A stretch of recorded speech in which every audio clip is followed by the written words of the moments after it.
You're listening to the 40 Fit Radio podcast dedicated to the 40 plus community. Join us as we discuss the truth about fitness and health using science, reason, and the experiences of our host and content experts. Welcome to the 40 Fit Nation.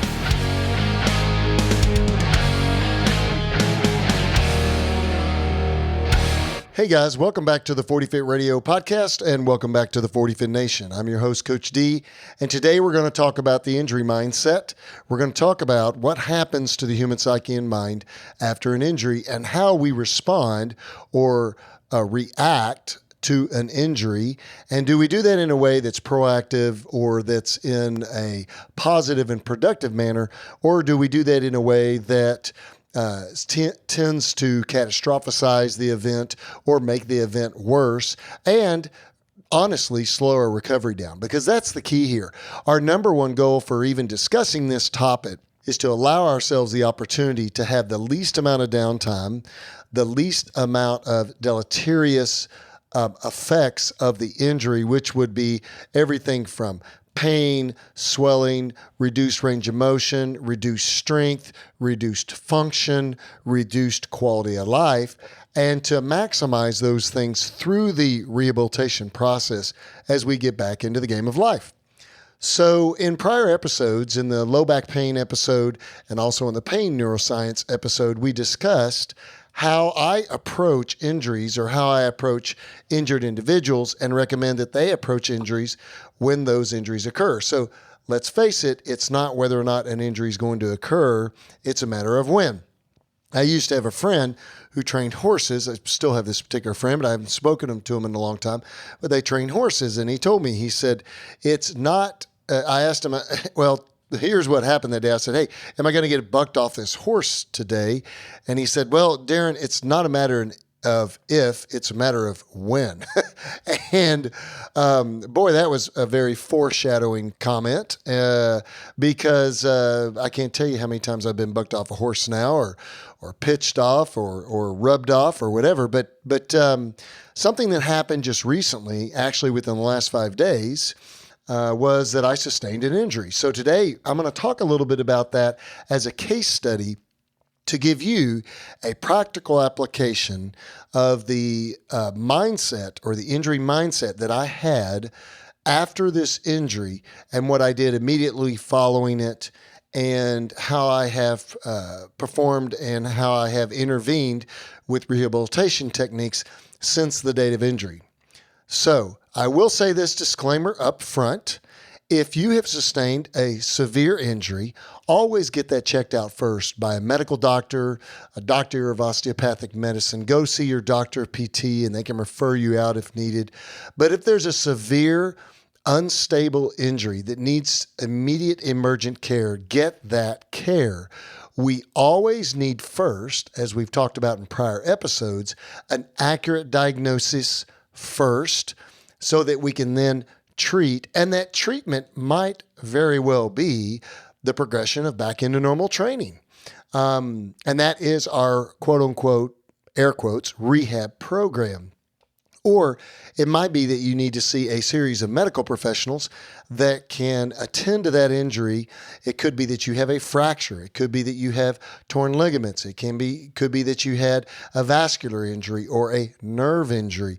And those structures need to be attended to by the proper individuals in the proper manner and the acute injury dealt with so that you can then be stable enough to proceed with other rehabilitation. Now, with that being said, along with the whole Western medical model and medical system that I practice in today and work in on a day in, day out basis, the flip side of that is this, is that sometimes when we go into that Western medical model or system, we end up getting caught in a very vicious loop. And our country is it's obvious the problems that we have within our system, with the problem that we have with opiate addiction throughout this country, with the problem that we have with disability throughout this country, with the problem that we have with the fix me mindset and the entitlement mindset that we have as our patients have or that we have individually in our modern medical system. And so there is always a good with a bad. So when we go into the medical system and we seek advice from medical providers, it's very difficult as a consumer, and especially if you're not a very educated consumer about this area. You may be very educated, but health care or health and human performance and fitness is just not your wheelhouse. Then it's difficult to know, is this information that this is the expert, isn't it? The doctor who's told me to do this or to do that.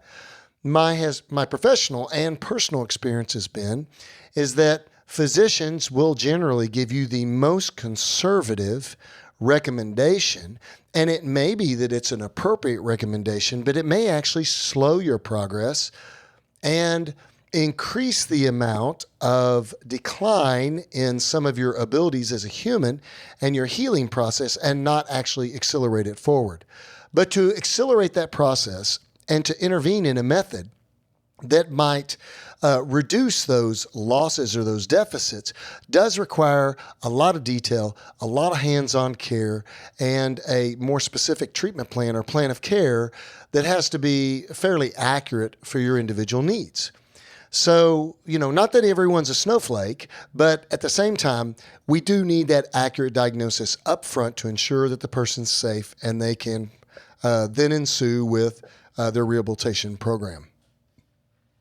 So what happened was a week ago, Saturday, about 5 days ago, I was out at my ranch in Texas, and I had some friends out. They were out to our ranch, and they all wanted to ride horses, and we have a handful of horses there at the ranch. So I saddled up all the horses, and I saddled up a horse that's, I think he's right at 6 years old, 6-year-old gelding. He's had some ranch training.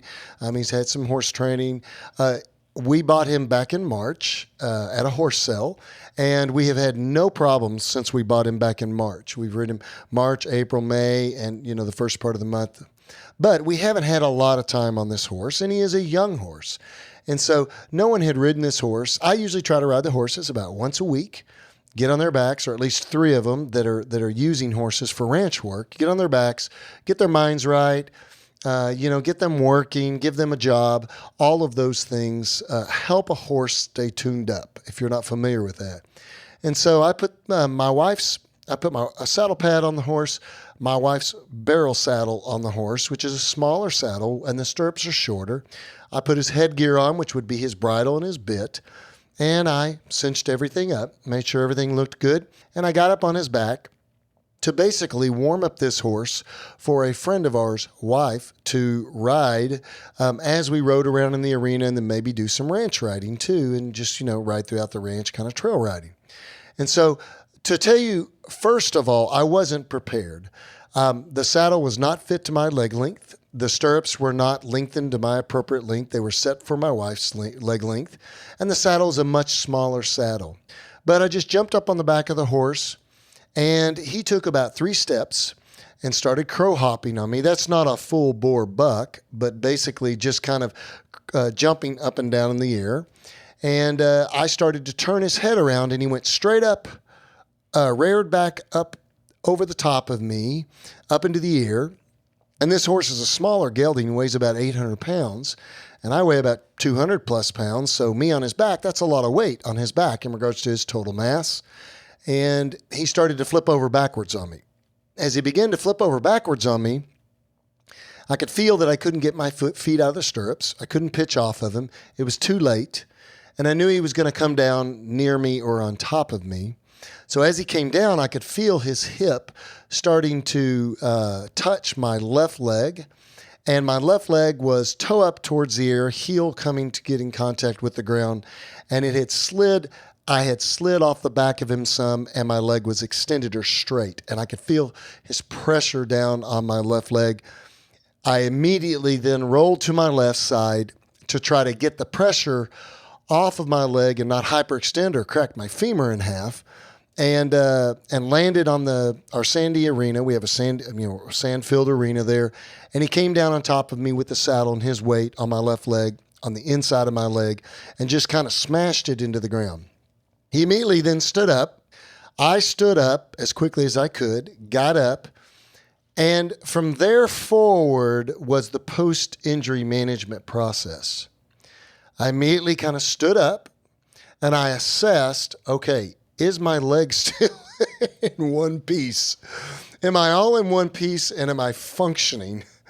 And so I stood up. My leg was kind of I don't know. If you've ever been injured like that before or smashed or anything, there's an acute pain, and then there's a following kind of a weird I can't put my weight on this limb process. And so I kind of stood on the leg a little bit and finally realized, okay, my leg's underneath me.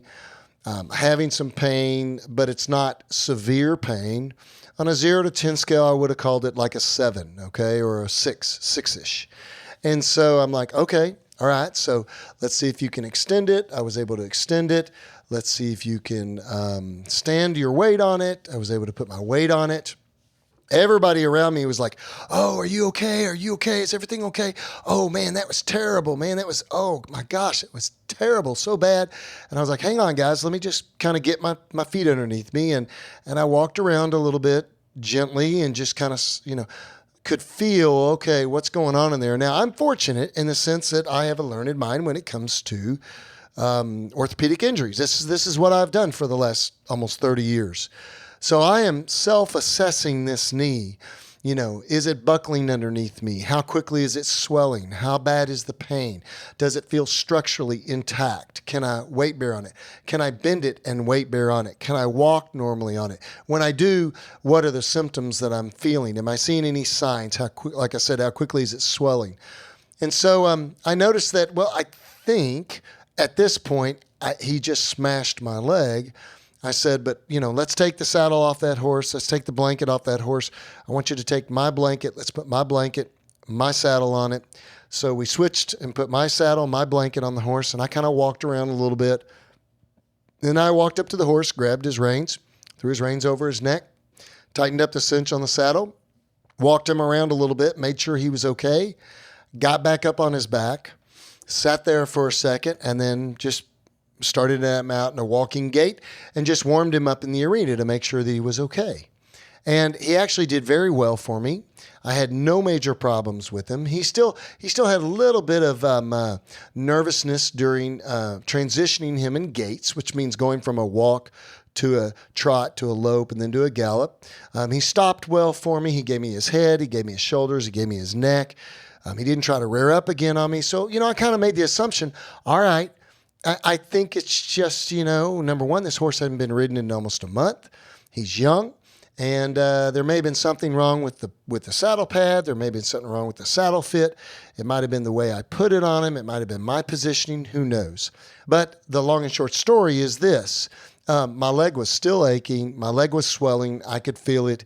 But I said, you know what? I'm not feeling bad enough not to be on the back of this horse, even though it hurts. Let me let someone else ride this horse. And I did. And I said, I'm going to go get my other horse and I'm going to put my saddle pad on him and I'm going to put my saddle on him and then I'll warm him up and ride him and we'll see if we can ride around the ranch. So that's exactly what ended up happening. I got on the other horse. I got the other saddle pad. I got the saddle on the horse. I rode around the ranch that day for probably about an hour or so.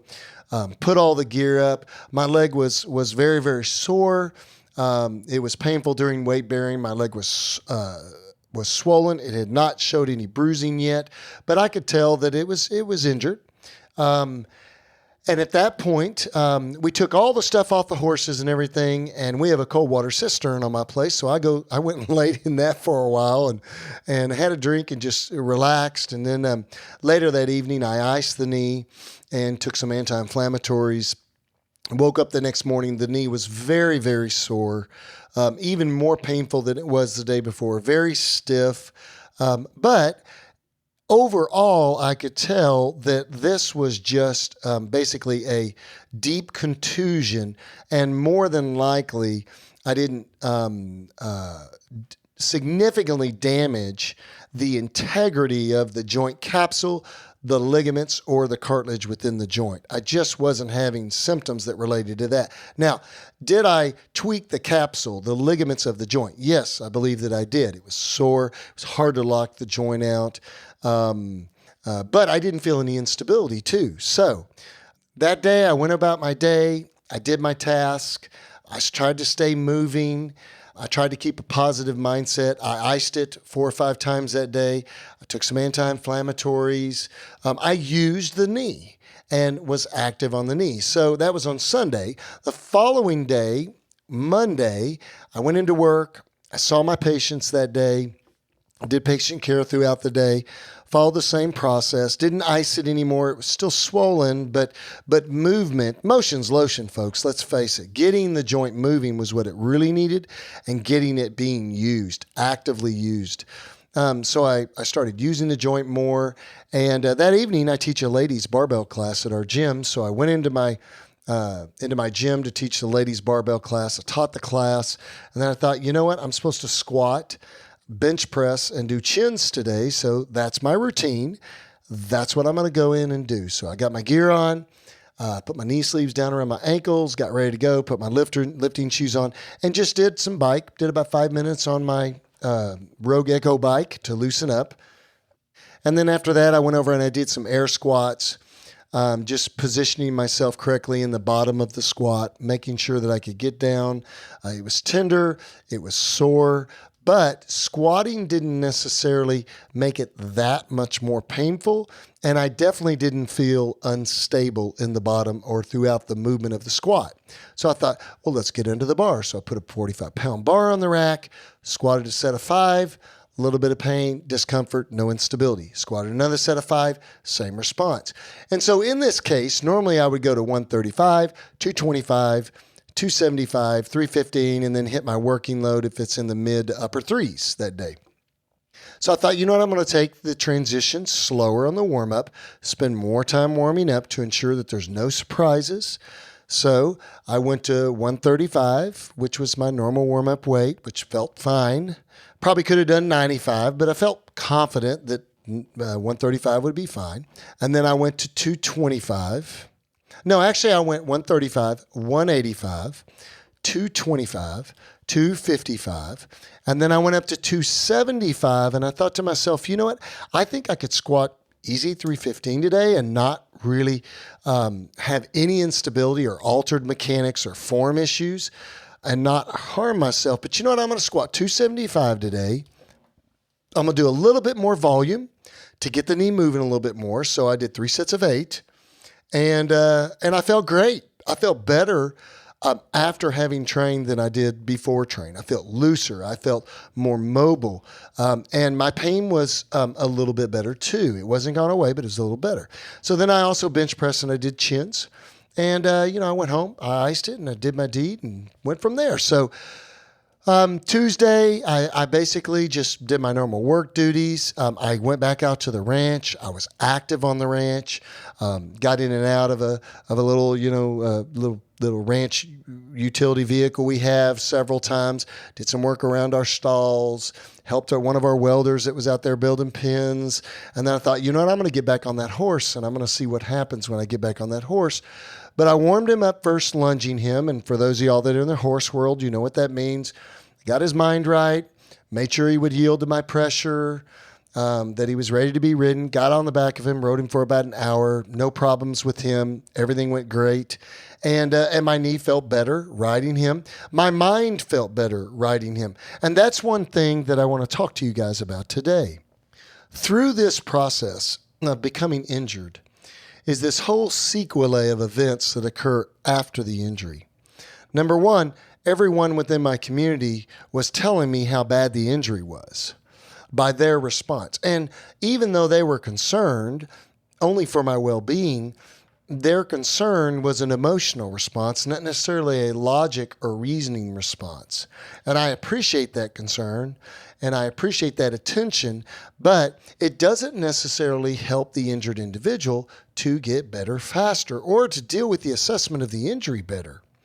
And so that was the first thing that I noticed. The second thing that I noticed was there was this whole group of emotions going on in my mind and thinking about, oh my gosh, when he fell backwards on me, I thought to myself, my leg is straight. He's going to come directly on the front of my leg. It's going to crack my femur in half.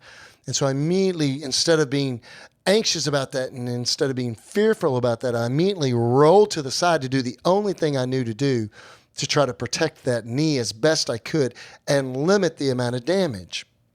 And that's exactly what happened, fortunately. It may have not always turned out that way, but I was very fortunate and blessed that it happened that way.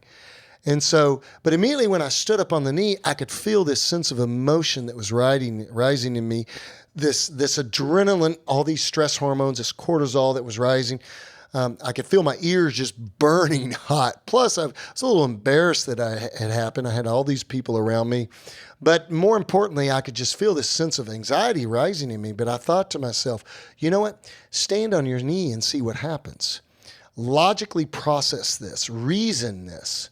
And then what I did was I went kind of into a step-by-step process that we've talked about, like in the low back pain episodes, where we talk about, and the neuroscience episodes, how do we intervene, or how do we react, not respond, but not just react emotionally or instinctually after an injury like this, but we respond in a way that is logical and somewhat methodical and assess the situation. And so I was able to use the knee. It hurt. I could feel it swelling. So I knew there was some soft tissue damage and some damage to tissue that has good blood supply, because that's what causes swelling, is damage to the capillaries, damage to the vascular structures. But at the same time, I could stand on it. And it wasn't severe pain. I didn't feel a crack when it happened. I just felt a smash. And so, I took that step-by-step process. And then I didn't prejudge myself throughout the day as to what I was going to feel like. Oh, this is going to feel bad. This is really going to hurt. This is going to leave a mark. All those things that we think about when we have an injury. I just said to myself, I had a horse land on my leg. I was able to stand up afterwards. I don't think there's anything structurally wrong. I think it's a contusion. Now, get up and get moving.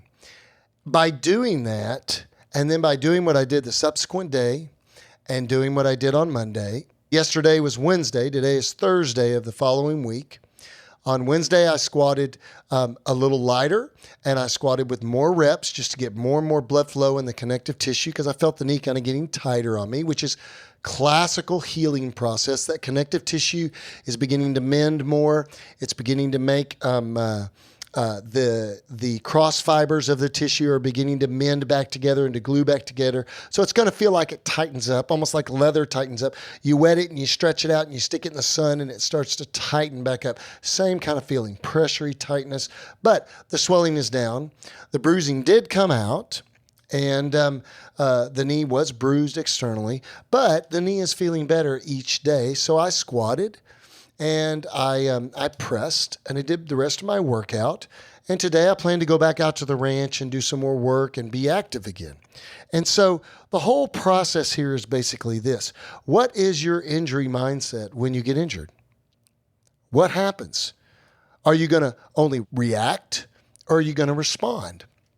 Are you going to let the fear and the anxiety of the injury predispose you to a confirmation bias that you're going to feel this way or that way, or, oh, this is really going to hurt, or, oh, this is really going to be bad? Or are you going to let logic and reason and the gradual progression and your actions act upon being able to recover faster with less deterioration in your overall fitness, health, and wellness? That is our number one goal here. Because let's face it, guys, as we get older, these types of injuries are harder to come back from. And some people never come back. And that's the problem. So the ability to be durable enough, and guys, I don't think this has anything to do with being tough or being macho or anything else like that. I know a lot of women that are tougher than I am. And I know a lot of guys that are tougher than I am. It's not about being tough. It's about being logical. And it's about using knowledge and not emotion only. Now, there is an emotional component to this. And there's a certain part of willpower and a lot of emotion tied to things like this. But we want them to be positive emotions. There is no negative emotion after the event that's going to help you. So that sense of positive direction, the ability to move forward and know that my leg is going to heal, I'm going to get back to doing the things that I need to do, and I'm presently moving forward already. That ability to do that determines how quickly you're going to rehab, how quickly you're going to get back into the game of life. And that's the goal. That is the goal. And so this is a great practical example, considered a case study if you might, about how we respond and what our injury mindset is after an injury. And so my tips or hacks to you are basically this. Number one, don't react, respond. Respond in a manner that's logical. Try to relax, take some deep breaths. Number two, try to avoid playing into the emotional hype of the crowd around you or the community around you. Try to focus on what you're experiencing, what you're feeling, and how your injured region is reacting to the injury. Number three, get an accurate diagnosis immediately. Find out exactly what is going on in the injured region so you know how it has to be treated. Because the diagnosis drives what tissue is injured and drives, from a pathology standpoint, how it's going to heal in regards to timelines, loads, stressors, what we have to avoid, what are some of the red flags, and what are some of the structural issues that we have to deal with. Next, get up and get moving as quickly as you can, and recognize that you as a human being were created to be moving and active. You know, a primal man or a primal woman would not be able to lay down very long before something would come along and eat them, or they wouldn't have shelter, or they wouldn't have food. Now, we're fortunate. We live in a modern culture where we have a lot of modern conveniences and technology, but if I'd have had this injury 150 years ago, it is what it is, right? If I was a cowboy, I'd have to go to work the next day, or I just don't get paid. I don't get paid. I can't pay for my horse. I can't pay for my tack. I can't pay for my room and board, you know? And so sometimes necessity is the mother of invention. The desire to have to do, the necessity to have to do something drives our actions. And so that's the next step, is to act upon it and then to assess it along the way, and don't prejudge the results. Don't prejudge what's going to happen based on the event. If I had that event, I wish I had that event on video. I wish I had that horse bucking me off or pitching me back on video, because it didn't look very good, according to what everybody around me said. But I think it looked awesome. It looked like a rodeo. But that's not necessarily a predictor. The mechanism of injury is important in many cases, but that's not necessarily a predictor of how severe the injury is and how quickly I can return to normal living. So my number one goal with our audience and with you guys is basically this. When you have an injury, when you have a problem like this, respond, then assess, get an accurate diagnosis, and then try to relax, drop down your emotions about it. Be logical and reason-oriented about it. Once you know what tissue is injured, then immediately start moving in an appropriate manner and get the care that you need. But get moving quickly. Your body has an incredible natural ability to self-heal if we provide the right environment for that to happen. And so, guys, thanks for joining me today on the 40 Fit Radio podcast. I hope this, even though it was at my own demise, it wasn't planned. I didn't plan to have a horse fall back on me, but I hope this is a great example of kind of a case study situation of how we can respond when injuries occur. And I feel very fortunate that the injury wasn't worse than it is. And I know that I've sustained worse injuries, and I know you have too.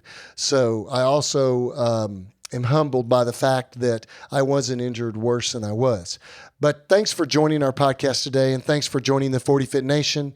You can find me on Instagram at 40 Fit Radio, or my personal Instagram at Deaton. You can find our 40fit.com website and get information there. You can go to the 40 Fit Radio tab and you can live or stream the podcast there. And then you can also email us if you want information about something.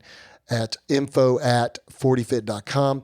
Hey guys, I was on the 40 Fit Radio podcast tab today, just reading some of the show notes in the old podcast and seeing what we have put together. There is a ton of information on there. If you haven't taken the chance to go to the website, look at the 40 Fit Radio tab and look at all the show notes, look at the studies we've posted there, then you need to do so because it's great info. And you can also look back and see an episode that you haven't listened to maybe, and maybe you need to take a listen to it. So, hey guys, thanks for joining us. Get out there, be healthy, be safe, and thanks for joining the 40 Fit Nation.